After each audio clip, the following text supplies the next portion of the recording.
Hi, how are you? I'm doing well, thank you. How are you? Happy Friday. I'm doing great. Yeah, happy Friday. Thank you so much for joining us on this.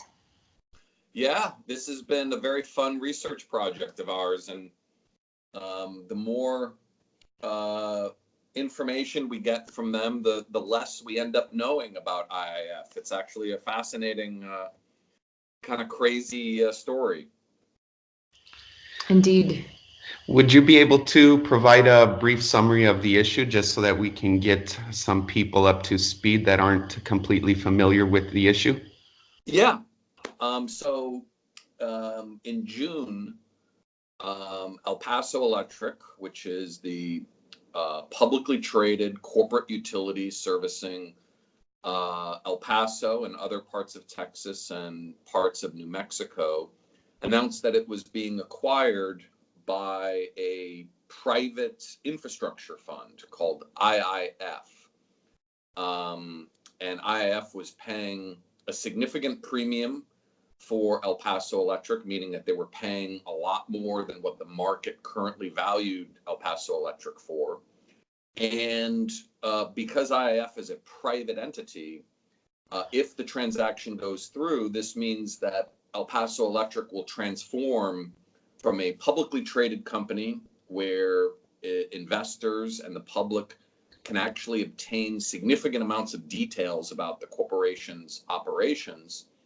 Um, it will be moved from a public company to a privately held company where information and critical details about its ownership will no longer be public. And so this is a very significant transaction that requires a lot of due diligence by the city of El Paso, which actually has some regulatory jurisdiction over approving or rejecting the merger, Texas state regulators, New Mexico state regulators, and where I'm involved at the Federal Energy Regulatory Commission. And so all of these different government entities that have regulatory jurisdiction over this transaction, they all have to find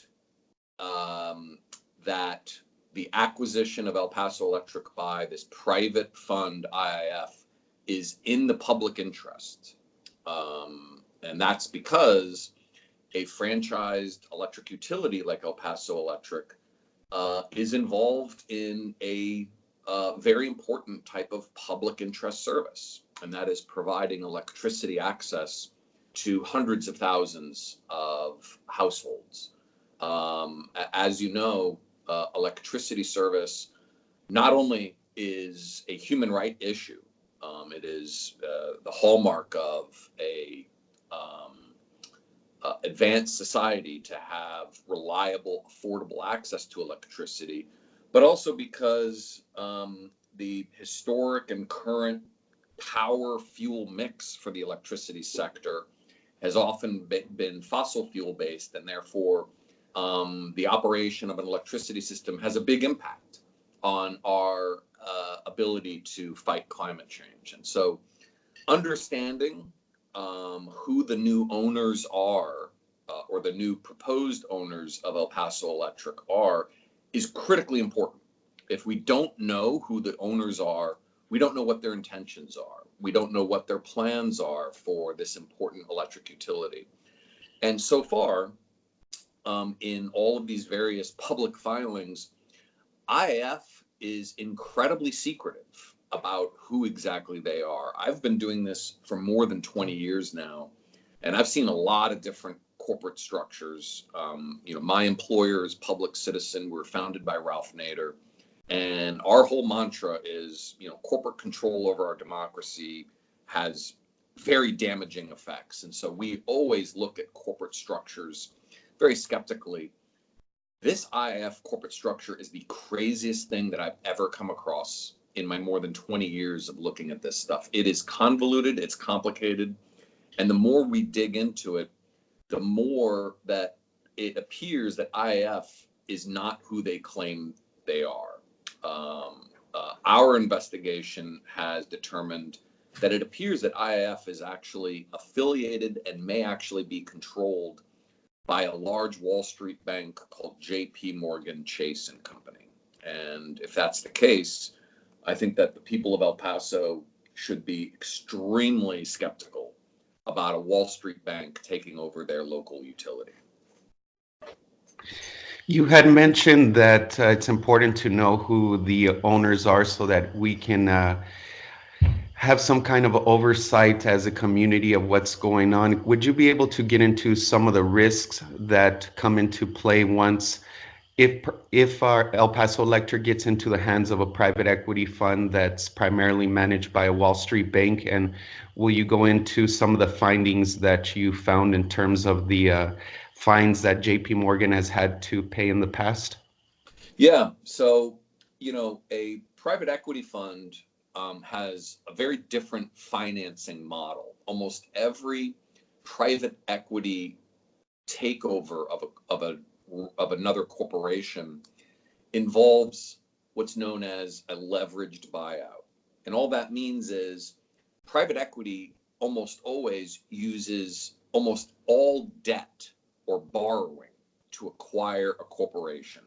And the reason for this is numerous, but primarily because a privately held entity like IIF isn't accountable to shareholders, it doesn't have to make quarterly public reports.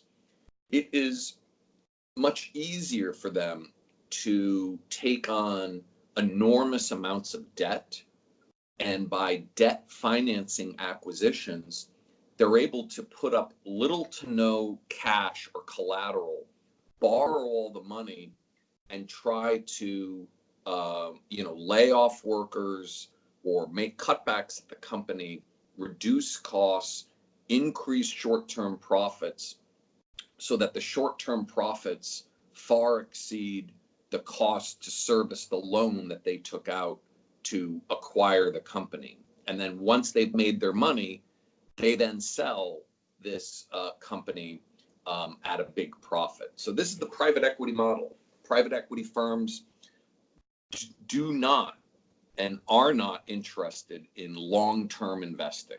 They are interested in acquiring a valuable asset and turning around and selling it for as much as possible in a relatively short period of time. And again, the important aspect of a private equity type buyout is a high level of debt financing, because they aren't subject to the same kind of public scrutiny that, say, Apple or Microsoft or El Paso Electric is subject to. And so the concern I have is that if the underlying economic situation changes, if the ability of the private entity to continue to service the debt becomes complicated, then the default by the private parent company can directly and significantly impact the utility that it acquires. And I'm not just talking theoretically here. Just a few years ago in Texas, we had this exact same situation that ended in a massive fiasco for the environment and for consumers. And that was the private equity buyout of Texas's largest utility in a transaction that became known as Energy Future Holdings. And all you have to do is Google Energy Future Holdings bankruptcy, and you'll learn all of the terrible details. 4 different private equity entities, including one that was connected to Wall Street bank Goldman Sachs, acquired Texas's largest utility system for $40 billion. Almost all of it was debt financed. And in just a few years, the company had to declare bankruptcy because the private equity firm was unable to continue servicing its debt payments, in part because the financial crisis of 2008 occurred, but there were also other factors that they had bet really big on natural gas power plants. And what happened in Texas was wind power started to become so big that wind was making all of their natural gas power plants uneconomic, and they weren't making as much money, and so they weren't able to service their debt, and they declared bankruptcy. Rates have gone up for working families across Texas. It was a complete disaster.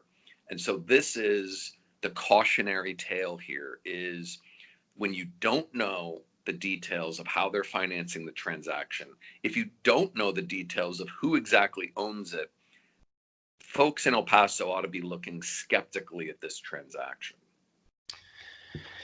Yes, definitely. We're quite concerned about it, and everything that you bring up is precisely the things that we've discussed amongst our group. And I mean, that's why we wanted to reach out to you, and all this information that you're giving is excellent. And I've got one more important thing that just came to light recently.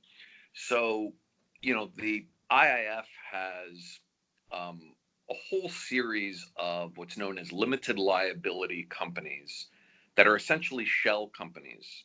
These are companies that have no assets, that they establish to be conduits for acquisitions. So one shell company that they incorporated in Texas is called Merger Sub LLC.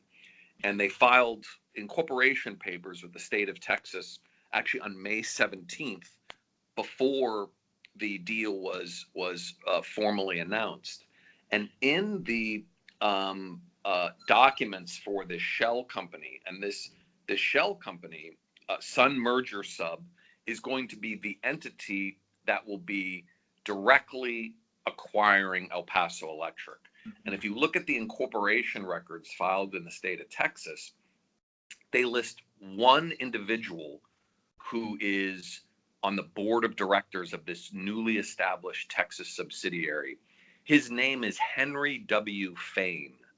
And Mr. Fain has long ties with IIF. He serves on the board of directors for another IIF-controlled entity called Summit Utilities, which is a natural gas utility system in the southeastern United States. But he also serves on the board of directors of a company called Murray Energy Corporation, whose CEO is a guy named Bob Murray, who is infamous for being a close advisor to the President of the United States. He has pushed the Trump administration to orchestrate this federal bailout of coal-fired power plants. They also declared bankruptcy earlier this week. So you've got a situation where a guy named Henry Fain has been listed as on the board of directors of an entity that is acquiring El Paso Electric, which likely means that Henry Fain will be on El Paso Electric's board of directors, representing IIF's interests. And this guy was on the board of directors of the largest privately held coal company in the United States that just declared bankruptcy. Here's a little thing about being a board member. If you are a board member of a corporation, your job is to independently oversee management. If the company that you're independently overseeing declares bankruptcy, that means you're bad at your job. That means Henry Fain is bad at his job and should not be on the board of directors of El Paso Electric. This is a pretty important development. And what it shows is that IIF doesn't have good judgment, because they're placing a guy who was on the board of directors of Murray Energy that just went bankrupt, and he's going to be on the board of directors of El Paso Electric. That's unacceptable. Wow. The more we hear about this, the sketchier this all gets. That's the thing. This is the craziest thing, because the more information that keeps coming out, as you said, the sketchier it gets. And actually, the less we really know, because the more information that keeps leaking out, it seems to contradict what IIF already told others and what we were assuming. And so it's incredibly complicated. And what's really important here is that when the city of El Paso has questions about their utility, you need straight answers. what is the utility going to do to encourage more energy efficiency and empower households, especially low-income households, to use energy more wisely, to give consumers more tools to use less electricity so that we reduce our collective carbon footprint? What is El Paso Electric going to do to commit to a greater use of renewable energy? When the city of El Paso and the citizens of El Paso ask those questions, we need clear answers. And the fact of the matter is, from day one that IAF announced that it wanted to buy El Paso Electric, they have never given a straight answer. They've never given a clear answer. And if this is the way that they're going to treat the people of El Paso in trying to acquire their local utility, imagine what it's going to be like when they actually own it, right? So if they're not giving straight answers now, they're not going to give straight answers when they're the new boss. And that's something that folks need to really think about long and hard, is that, first impressions mean a lot. And IAF has made a terrible first impression. Where do things stand at the FERC level, the Federal Energy Regulatory Commission? I know you, in this prospect article, it mentions that you would like FERC to hold an evidentiary hearing to get answers on the corporate structure of IIF. Where do things stand with FERC right now? Yeah, so we've submitted several filings, and IAF has made some pretty lame filings in response that don't really disclose a lot of information. We've collected a bunch of new information that we plan to submit in another public filing, hopefully next week. But FERC hasn't issued any order yet. They're not required to issue an order until several months from now. So, we may hear something from FERC. I think, I've been doing this a long time, I think that we've raised compelling questions about who exactly IIF is that should compel FERC to ask IIF to produce more information for the record. But we're not sure. It's right now, we just have to wait and see how FERC responds to this. And we kind of have a similar situation with the Texas Public Utility Commission and the New Mexico state regulators, where there's a bunch of filings. Some of them are public. The Texas Public Utility Commission has a bunch of very interesting public filings. And then the city of El Paso, will hold, hearings, or at least they should, on this. And so, we're at a stage now, in response to your question, where none of the regulatory agencies have issued any sort of decision on this. So we still have time to do outreach to the citizens and residents of El Paso to make them aware of the concerns that we have about IIF's potential ownership of El Paso Electric, and then make sure to communicate those concerns to the city government, to the mayor and city council of El Paso, as well as to regulators overseeing this deal. Will you be providing any input to the Public Utility Commission of Texas? I understand that the PUC is scheduled to hold a hearing on the proposed sale November 20th through the 22nd. And according to the El Paso Times article that came out 2 days ago, the city hired some consultants who already gave testimony to the PUC. I'm curious as to whether you'll be able to provide any of this information that you're giving to us to them so that they can consider it in their ruling. We're not at this point interveners or participating in the Texas Public Utility Commission, just because we don't necessarily have the resources. We're doing all of this pro bono at FERC. No one is paying us. We don't have any grant funding to do any of this work. We're doing it because we see it as our job. But as a result, we really can only do one regulatory proceeding at a time. However, we have been in communication with most of the parties in both the Texas and New Mexico proceedings. And actually, if you look at a bunch of the information requests that have been made by parties in the Texas proceeding, they consistently reference our FERC filings, because all of our filings at FERC are public, are freely available to the public. And so while we're not an active participant in the Texas proceeding, the folks that are participating are extremely aware of the filings we make at FERC, and they're using those FERC filings as evidence in their requests for more information and in their conclusions that raise questions about the effectiveness of the merger.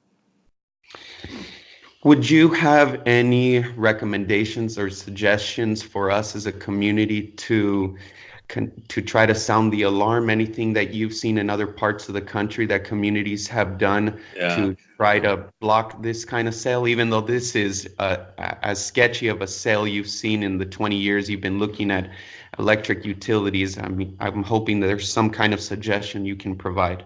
Yeah, so here is a common tactic that we have seen in utility mergers and acquisitions that IAF is doing here. So what IAF is doing here, they didn't invent this strategy. They're just copying what almost every other big utility acquisition does. And that is, they come in and they say, we're going to give the people of El Paso a $30 million rate decrease in the first couple of years. We're going to invest in charities in the city of El Paso, United Way or Cancer Research or the Boys and Girls Club or whoever. And what IIF is doing by making these short-term financial commitments to the community and to ratepayers is trying to buy support. Because when the city of El Paso, when the Texas Utility Commission assesses whether or not the merger is in the public interest, they are directly taking benefits in the form of these upfront short-term rate decreases and community investments by IIF into their public interest standards. So what I think you'll likely see is requests from the city of El Paso for larger short-term rate increases, larger community investment pledges, and maybe even some nominal energy efficiency and renewable energy commitments. My problem with that is all of those commitments are going to be short-term in nature, whereas the transition of El Paso Electric to being privately held will become permanent. And my concern is not on the short-term benefits that these various pledges will represent, but what the long-term risks will be to consumers and the climate from this acquisition. And so I totally understand that there's going to be elected officials in El Paso and elsewhere that will be like, hey, you know, I can go to my constituents and say, we got you $50 million instead of $30 million in rate reductions. We secured a victory, and therefore we're going to endorse this merger. I understand that thinking, but it's not right. There are long-term risks and implications of this acquisition, and we can't be swayed by a few extra $1 million here or there. We've got to look at what the long-term risk is, because for IIF, increasing rate reductions from say $30 to $50 million, that's relative pennies for these folks, right? They are a huge private fund, and like I said earlier, we believe that they're affiliated and possibly controlled by this Wall Street bank, JPMorgan Chase and Company. They're going to make a lot of money off of this deal, regardless of whether or not the upfront payoffs for consumers is $30 million or $50 million. It's pennies to them. So I think that's one thing to really keep in mind strategically, is pushing back against this concept that, well, if we only ask the companies to increase some of their short-term financial commitments, then the deal will be good. I think we need to not get trapped into that box. I think second is simply use the facts that have been presented, facts that we've presented in our filings, that were put together in this news article by the great journalist David Day and at the American Prospect, and just talk to the community about the facts and say, listen, there are benefits long term for more public control over our utility system. And I know that this is something that Sunrise has been talking about. And I think that's a really important thing to put on the table.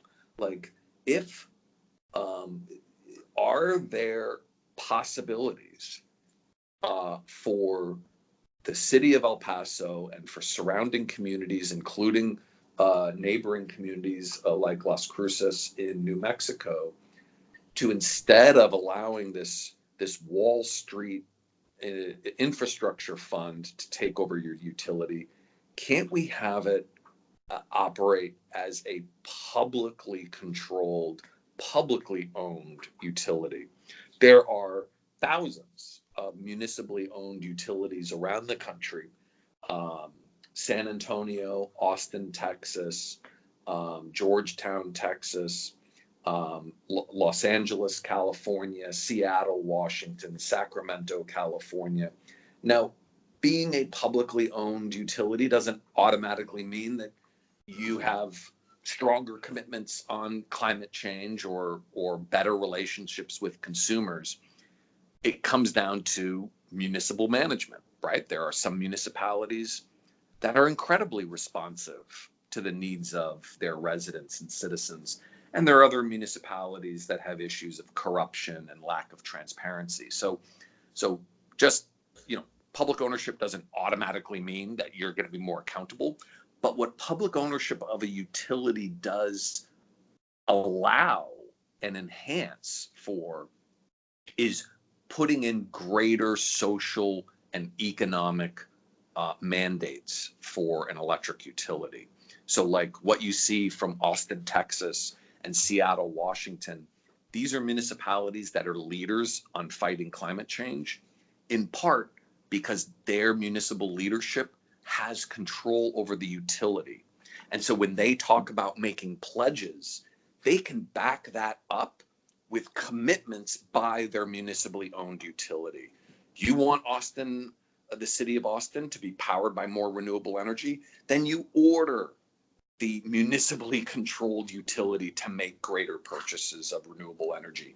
You want to, instead of spending $200 million to build a new power plant, instead you invest $200 million in incentives and rebates for low-income consumers and other households to make their homes where they live more energy efficient, to install rooftop solar panels, to use less energy and to produce clean energy. These are investments that can be more easily achieved in a well-managed municipal utility. And at a minimum, during the conversation of IAF's potential acquisition of El Paso Electric, the people of El Paso should be demanding that the city leaders at the same time be actively exploring what are the options for public ownership.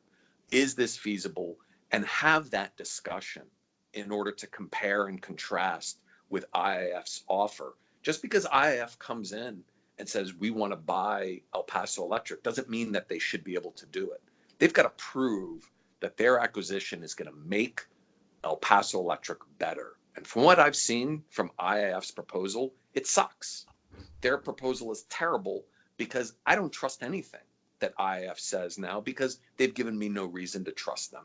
They have been deceptive in their responses. They haven't been fully transparent in describing who exactly they are. And if we can't get basic information like who controls you, we're not going to get basic information about how are you going to pledge to reduce greenhouse gas emissions? How are you going to pledge to make sure that low-income El Paso residents can afford to keep their lights on and to keep their air conditioning on? These are important issues that we need to have confidence that IAF can answer. I've got zero confidence in anything that IAF says at this point. Excellent points, Tyson. Thank you so much. Do you have about 10, 15 more minutes? There's just a couple more things that I wanted to touch on, if that's fine with you. Yeah, of course, whatever you guys need. So you go into your concerns in terms of the long-term implications after if El Paso Electric does indeed get bought out by a private equity company. And what we've discussed is you have JPMorgan Chase, the fourth largest bank in the United States, essentially through a subsidiary trying to buy our utility system. And currently, we live in a system where, according to the World Meteorological Organization, we're the 10th sunniest city in the world, yet less than 3% of our electricity comes from the sun.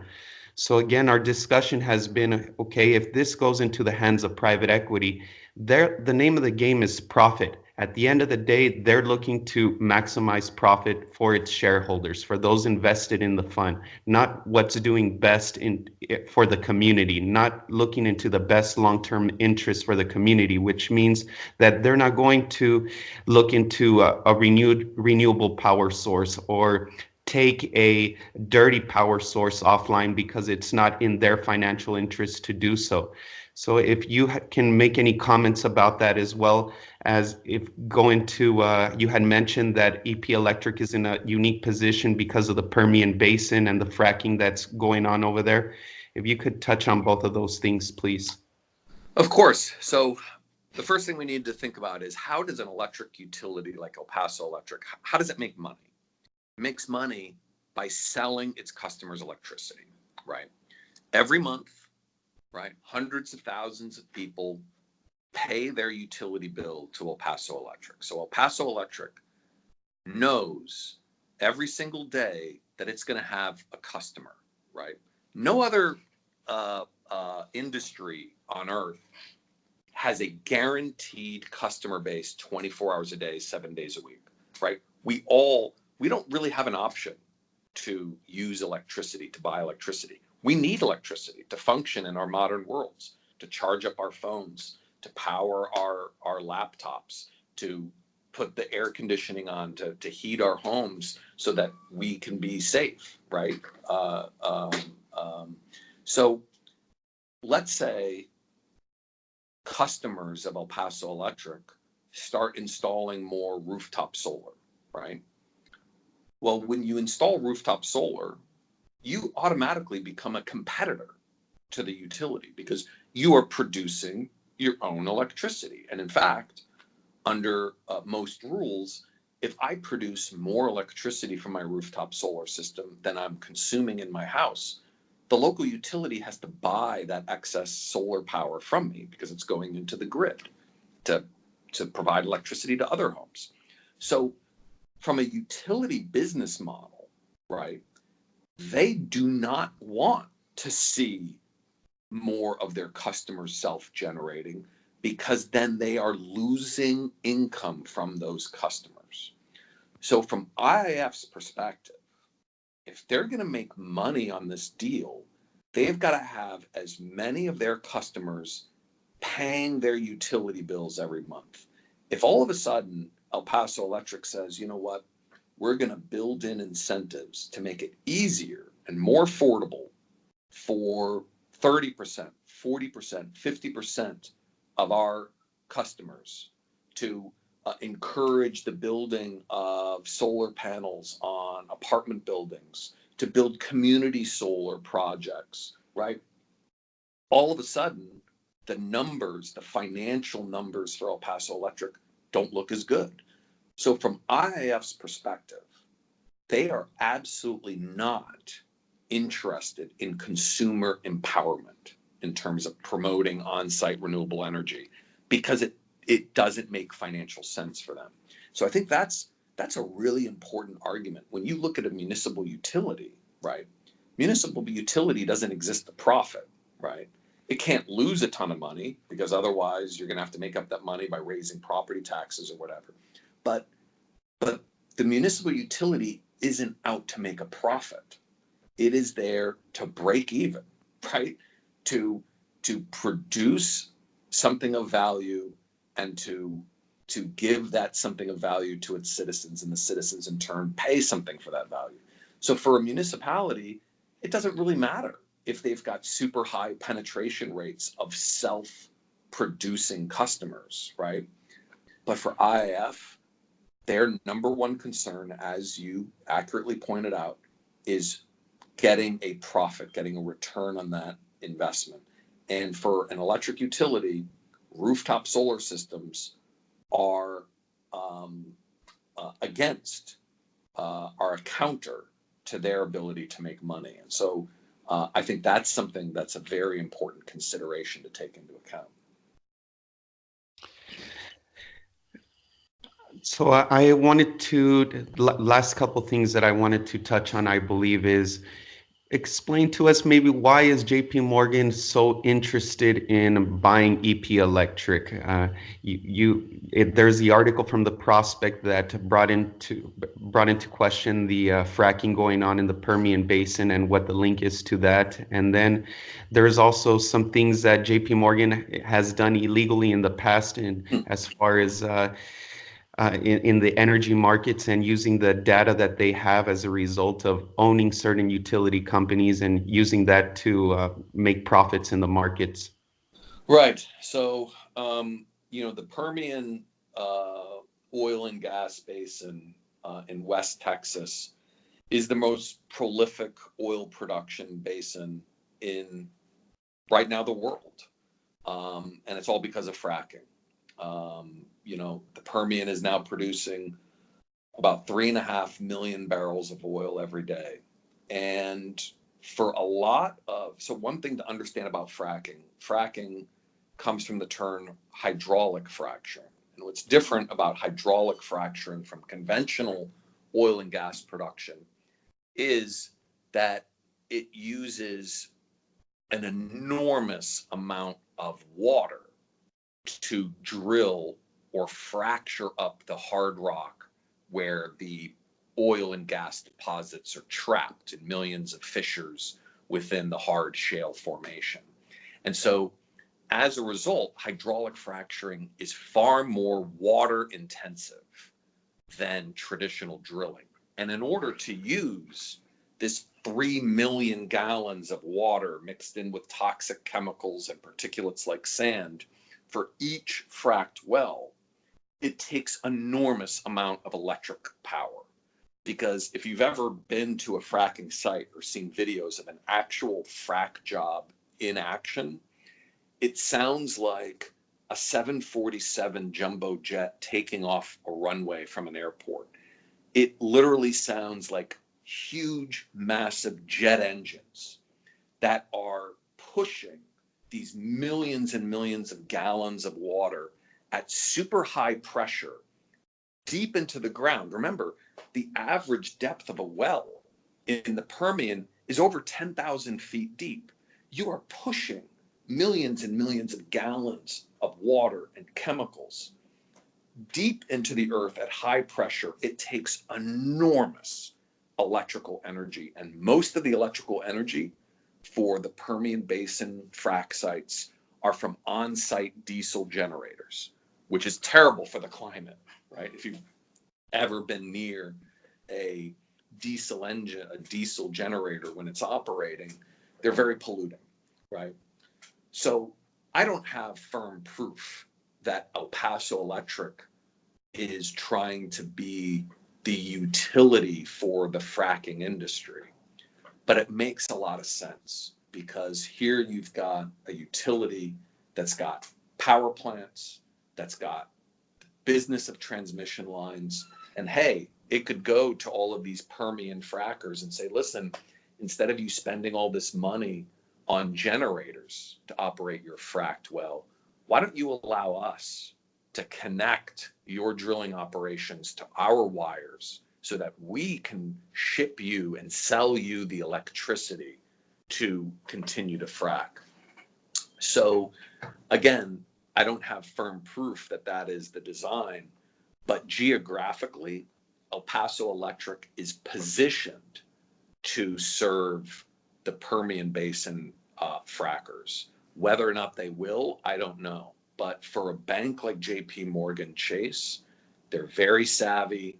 They're always looking several steps ahead. And for them, a possible investment benefit of acquiring El Paso Electric is to transform it from primarily servicing the residents and businesses of El Paso and the surrounding area to transform it into a fracking electric service company. And I think that has obviously big implications for orientation of investment for El Paso Electric, because all of a sudden El Paso Electric won't really care about selling electricity to households, because the real money would be selling electricity to oil companies.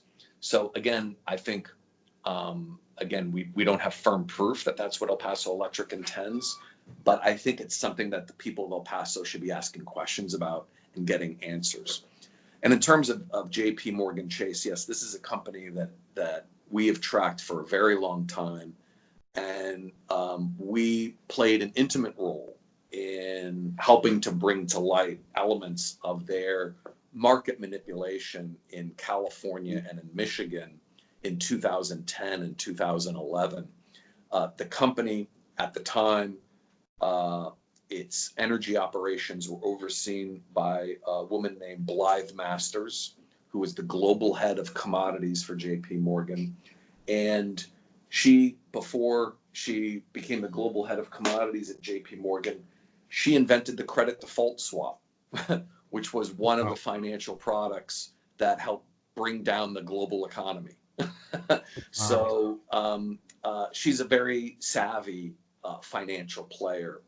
And so what they did in California and Michigan was they gamed the market by figuring out where there would be congestion near some of the power plants that they owned, and providing false information that they were going to be sending power onto this transmission line, where because it was congested, they could get higher payments for it, and then they would actually not send the power. So they were getting paid for doing something that they actually weren't doing. And it's very technical and a little difficult to explain, but essentially they found out that there was a glitch in the way that the power markets were run, that they could give false information, get paid tens of millions of dollars for not actually doing anything.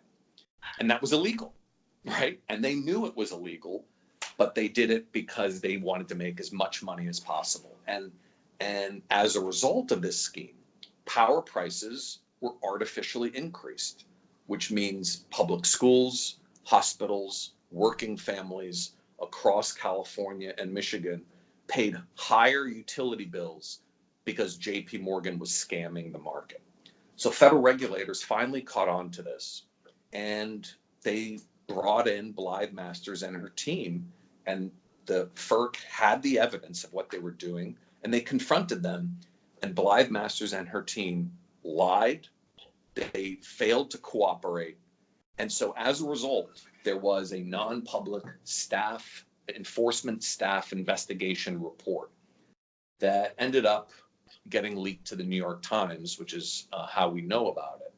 And in this non-public staff report, FERC enforcement staff said, we recommend a penalty of $1 billion against JPMorgan, and we recommend that the Department of Justice bring criminal charges against Blythe Masters for lying under oath to federal investigators.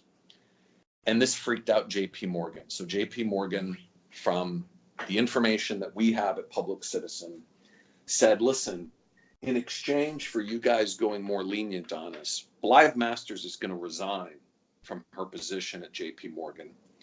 we will agree to exit the physical electricity business, and in exchange, you guys should go easier on us. So shortly afterward, FERC ended up offering a settlement of $410 million in penalties, far less than $1 billion, and recommended no criminal charges against any of the traders or against Blythe Masters. So when we look at this, FERC let these criminals get off easy. And Blythe Masters now is one of the largest blockchain providers to the energy industry. So she's intimately involved in energy trading still, despite her track record of stealing from millions and millions of customers. So my concern here with JPMorgan and Chase controlling or having a significant amount of influence over IIF and therefore over El Paso Electric is this is a company with a track record of lying, cheating, and stealing from people. And I don't want them anywhere near an electric utility like El Paso Electric because they have a track record of being dishonest, of not being reputable, and of cheating the system. And I think that the people of El Paso should know the history of JPMorgan in manipulating energy markets, lying to federal officials, because I think that should be taken into account in their efforts to try and acquire El Paso Electric. Wow, I don't know what other words to use. I mean, we certainly had a bunch of concerns, and just everything you've said on this call, I feel that not only everybody in El Paso, Las Cruces should hear, but people throughout our country. It's just very disappointing to hear all these things. Tyson, will you tell us quickly about Public Citizen and how we can support your work? Of course, thank you so much. So Public Citizen, our website is citizen.org. We were founded in 1971 by a guy named Ralph Nader as sort of the people's voice in government. Ralph Nader, over the years, has eloquently pointed out that for too long, corporations have dictated terms to politicians and our government, and that we, the people, need to be making the decisions, not corporations. And so we really take a skeptical view of corporate control, especially over energy and climate policy. And so we have been extremely active at the Federal Energy Regulatory Commission and before other federal agencies, holding corporations accountable, protecting consumers, and promoting the public interest. Well, thank you so much for the work that you're doing for us. I mean, as a lifelong El Paso resident, I mean, this is obviously a very critical issue that we're trying to sound the alarm on, and we're going to try to do what we can to get with our representatives. And one thing that just crossed my mind, I don't know if it'd be possible, but if we're able to hold a public meeting and pay for all your expenses to come down and talk to the public or some of our highest up officials, it's something I would definitely like to follow up with you on. I've never been to El Paso, and I would be honored to visit your fair city. I got my college degree from the University of Texas in Austin, so spent a lot of time in Austin, but also spent a lot of time in West Texas, backpacked multiple times through Big Bend there in West Texas, and met a lot of good people from El Paso when I was going to school in Austin. It's a great community, and I'm just appreciative of y'all's efforts on this because, I've sounded a bunch of dire warnings. There is nothing set in stone about this. This deal is not done, right? It has to go through the people first, and our job now is to educate people about the concerns about this acquisition and get people fired up and engaged, and never doubt the power that even a small group of people can have to change outcomes. So we're just getting started. This thing is far from over, and we can have some fun here while at the same time making sure that the future of El Paso is in the residents hands of El Paso, not in IAF's hands. Thank you once again. I mean, this information is absolutely eye-opening. It just motivates me even more to do what I need to do to sound the alarm in our community. And as a fellow Longhorn, I'm going to have to invite you out here to El Paso sometime, and hopefully we can catch up. Outstanding. I look forward to it. Thank you so much. Thank you so much, Tyson. And y'all are ever in DC, you got a friend in DC, okay? Than't you. Awesome, Tyson. Have a good weekend, and it was a pleasure once again. Thank you so much. We appreciate All right. it so much. And you guys need anything else, don't be shy. Don't hesitate to call or email. Awesome. Really appreciate that. Thank you so much. Have a good weekend. Okay, you too. Bye-bye. Bye-bye.